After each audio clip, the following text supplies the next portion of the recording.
Se ao invés de desviar dinheiro para construir porto em Cuba, tivessem investido em presídio, nós estaríamos muito melhor. Obrigado. Como é que foi a sua primeira conversa com o presidente Lula depois dessa operação? Bate, não foi ainda, né? Não foi como? Ele não ligou ainda. Ele não ligou? Não. A única coisa que eu quero para 2026 é que o Brasil ganhe a Copa, quero jogar GTA 6 e que o 9 dedos e o Xandão sejam presos. Alguém sabe me informar o paradeiro de Alexandre de Moraes antigo? Porque o de hoje é totalmente terrível. O antigo denunciou a quadrilha do PT. O antigo disse que o Lula assaltou o Brasil. O Alexandre de Moraes antigo tinha coerência. Veja as falas do Moraes antigo, totalmente coerente com a realidade. O de hoje esqueceu que o Lula assaltou a Petrobras. O de hoje esqueceu que houve mensalão e petrolão. O de hoje esqueceu que o Lula foi preso com provas robustas. Mas o de hoje é totalmente diferente, tudo pela democracia. Ainda que o Lula tenha roubado, assaltado o Brasil, não interessa. O Lula é da democracia. O Lula é um boneco nas mãos de Alexandre de Moraes. Essa é que é a grande realidade. Por isso que Alexandre de Moraes não faz nem questão de pedir contas a Lula de nada. Se fosse Bolsonaro, era 24 horas para se esclarecer. O Lula é escândalo, é sigilo, é um monte de coisa, é tudo superfaturado. Mas o Supremo esqueceu. Até porque esse que está aí é um boneco nas mãos do Supremo Tribunal Federal. Essa aqui é a realidade. Bora relembrar quem era o Alexandre de Moraes coerente e vamos ver quem é o Alexandre de Moraes de hoje em dia, porque esse é totalmente diferente. Olha esse vídeo, mas antes, deixa aquele like, curte, comenta, compartilha, inscreva-se no canal e bora ver alguns vídeos aqui que vai revelar a verdade.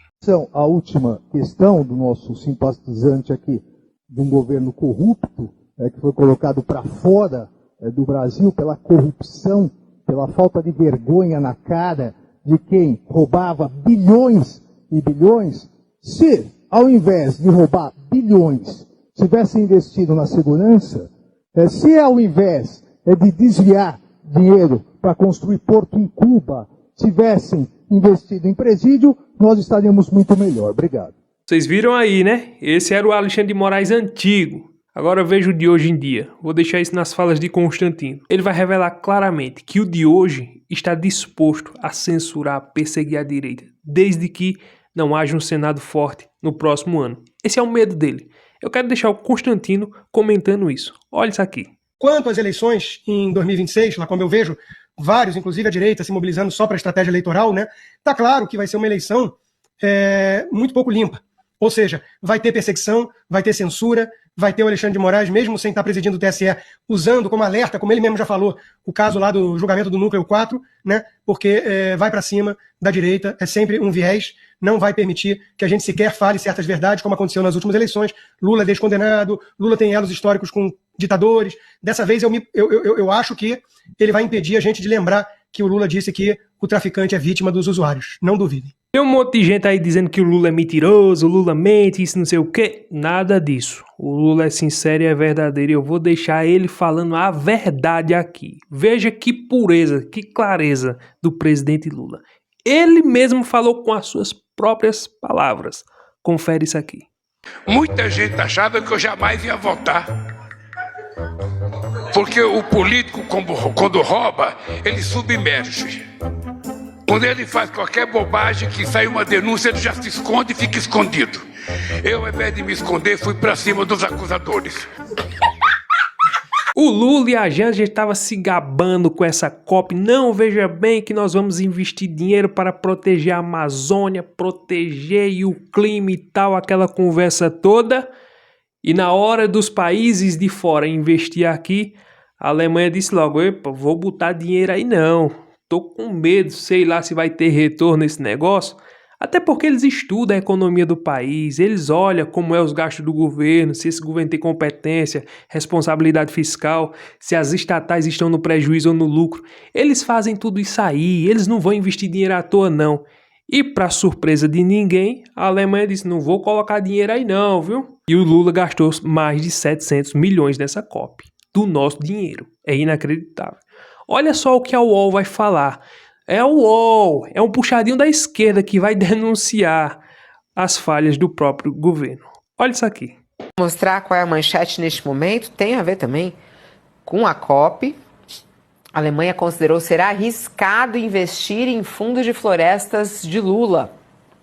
A proposta do governo brasileiro quer coletar 125 bilhões de dólares. E agora a Alemanha, após a cúpula dos líderes que aconteceu, o chanceler alemão, o Merz, deixou o Brasil sem se comprometer com o investimento no Fundo de Florestas Tropicais para sempre.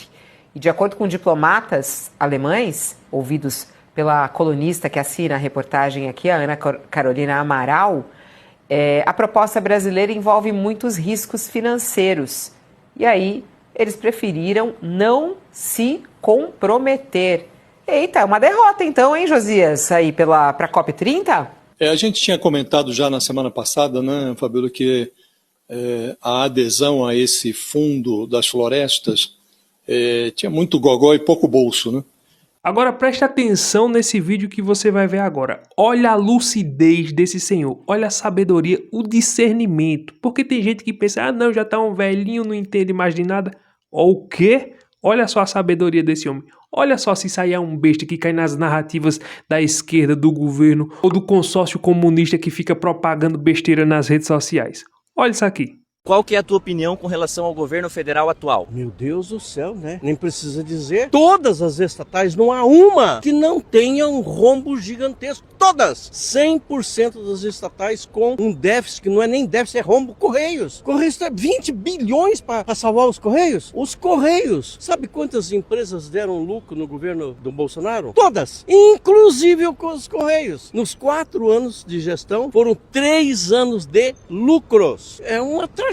Sem contar que agora está dizendo que combater traficante está errado. Hoje de manhã ele disse algo lá que é impressionante, né? Que agora os traficantes são vítimas. Oi? Os traficantes agora são vítimas. É uma coisa enlouquecedora. E veja que os 3 governos, o primeiro governo do Lula, qual foi o escândalo? Mensalão. No segundo governo do Lula, qual foi? Petrolão.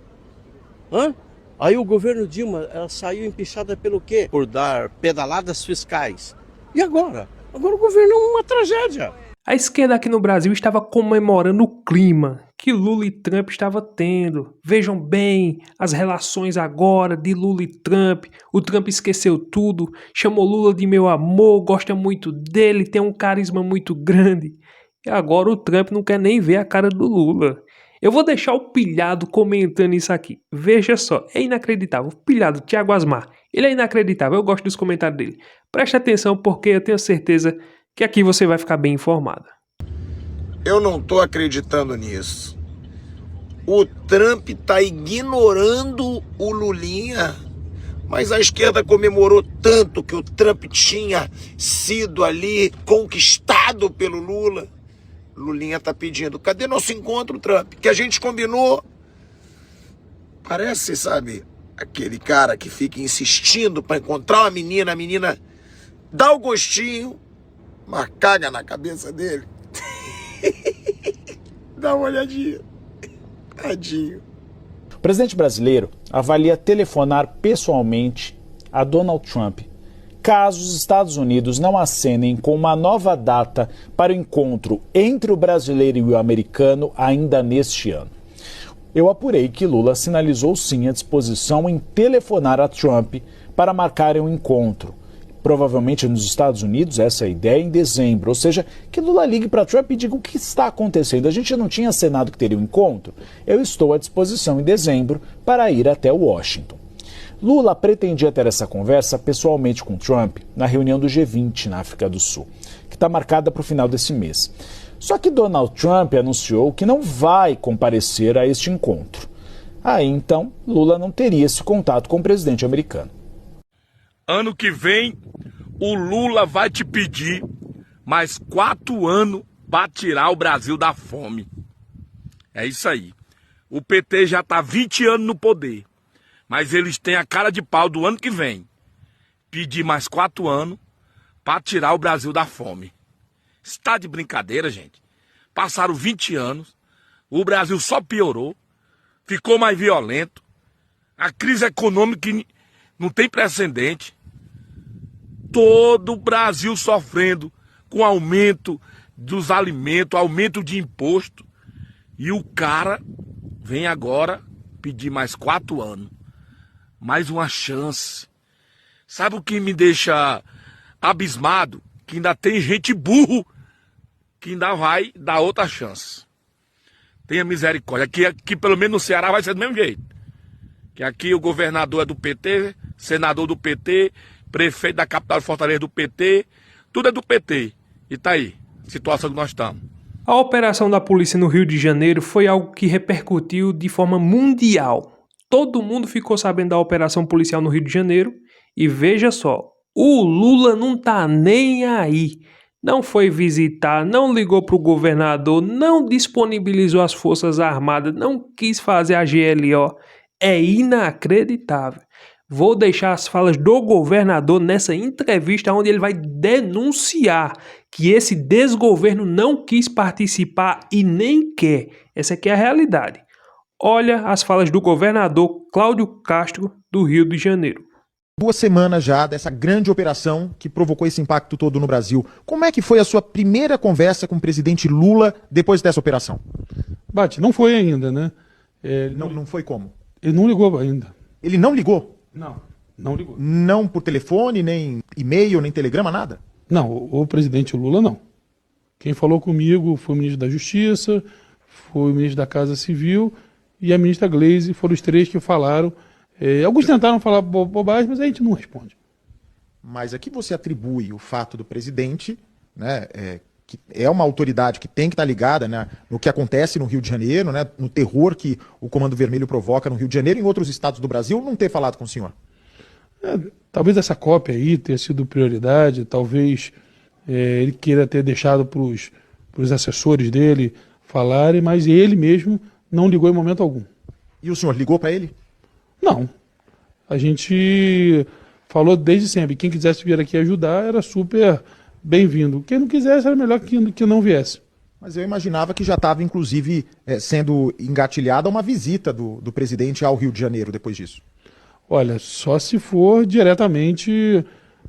veio o pessoal lá da comissão, veio a ministra dele, inclusive não foi no Palácio, foi só lá no lugar, mas até agora nenhum contato nesse sentido não. O senhor acha que o governo federal não está caminhando na mesma raia que o governo do Rio de Janeiro para combater o tráfico, o narcoterrorismo? Eu acho, Bate, que não é o foco deles igual é o foco do governo estadual. Acho que o governo estadual, e eu já venho falando isso há um tempo, entendeu o tamanho do desafio. Para a gente não interessa muito de quem é a responsabilidade disso ou daquilo. Por exemplo, a gente trabalha na lavagem de dinheiro, a gente trabalha na questão de combate à entrada de armas no Rio de Janeiro, e acho que o governo federal está muito aquela assim, qual é a minha responsabilidade constitucional? Eles ainda não entenderam que o Rio e outros estados, a gente tem condição sim de vencer batalhas. As batalhas a gente vai vencer, mas a verdadeira guerra, só todo mundo junto. Não dá para vencer essa guerra contra os narcoterroristas sozinho. Nenhum estado tem condição de vencer.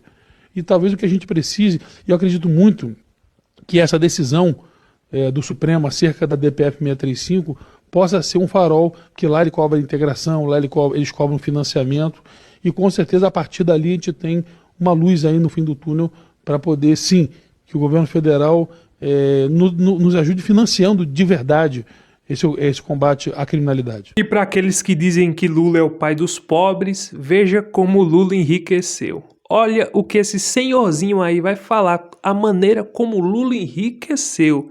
E vai ter até um passapano dizendo, não, ele enriqueceu por causa que ele é presidente. Será?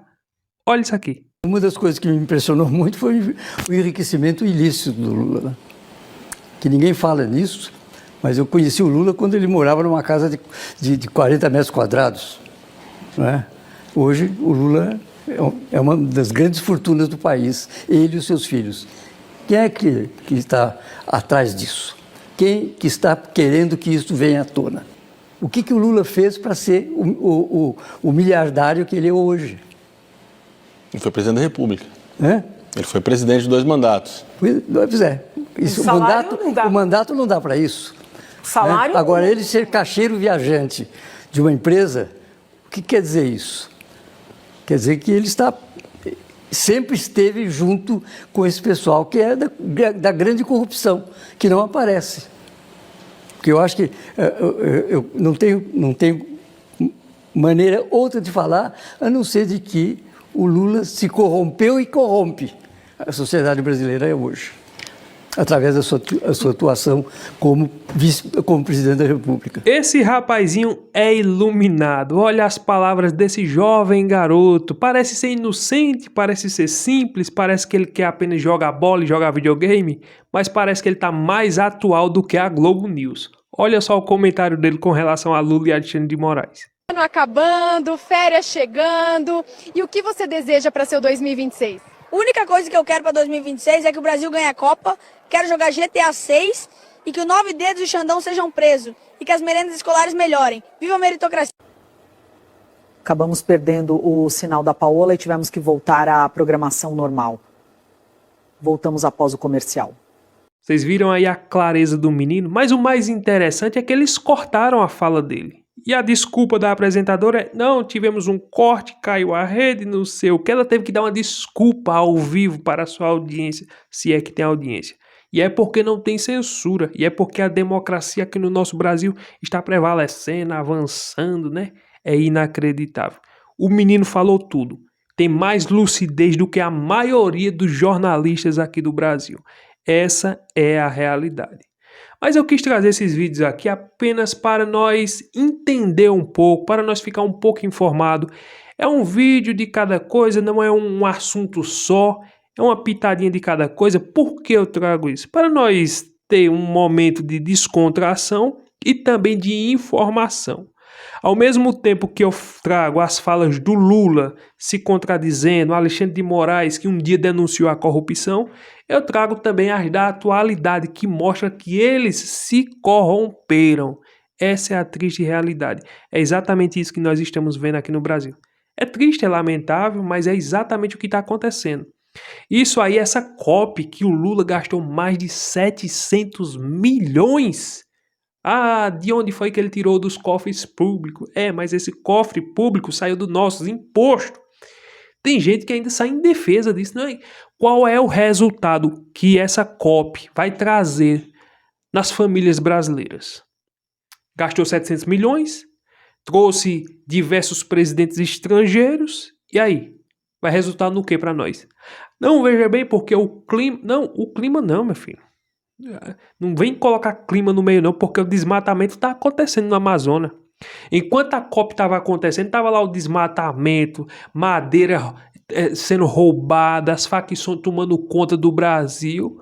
Mas o que importa é que Lula é o presidente, né? Estava na COP, da COP o Lula saiu para a Colômbia para fazer uma defesa ao seu amigo Maduro. Lógico, veja o presidente, né, que nós temos aqui no Brasil. Que vergonha de presidente. Mas, infelizmente, é isso que está aí. 2026, precisamos tirar o presidente e mudar o Senado Federal. Na minha opinião, o Senado Federal é mais importante do que o presidente, porque o presidente é só um boneco.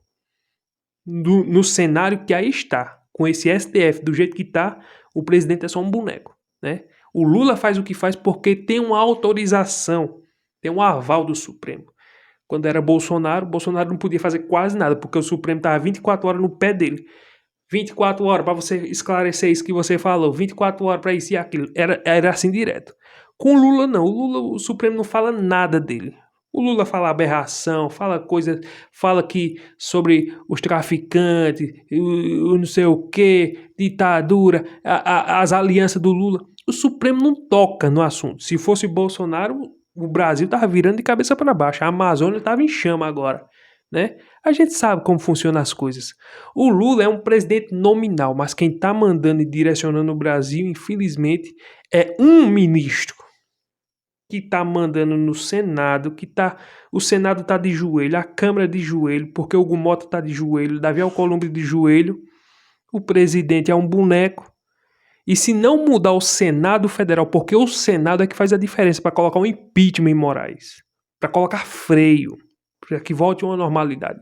É importante que o Lula saia também, né? Porque senão se o Lula continuar, pronto, aí é que vira uma calamidade. Mas principalmente o Senado Federal, porque senão Alexandre de Moraes, se mudar somente o presidente, Alexandre de Moraes vai ficar com a mesma força, fazendo, perseguindo e aprontando o que ele está aprontando. Essa aqui é a triste realidade e essa é a verdade. Eram esses vídeos que eu queria trazer para vocês. Se você gostou, não esquece de deixar aquele like, curtir, comentar, compartilhar, se inscrever no canal e até o próximo vídeo, se Deus permitir.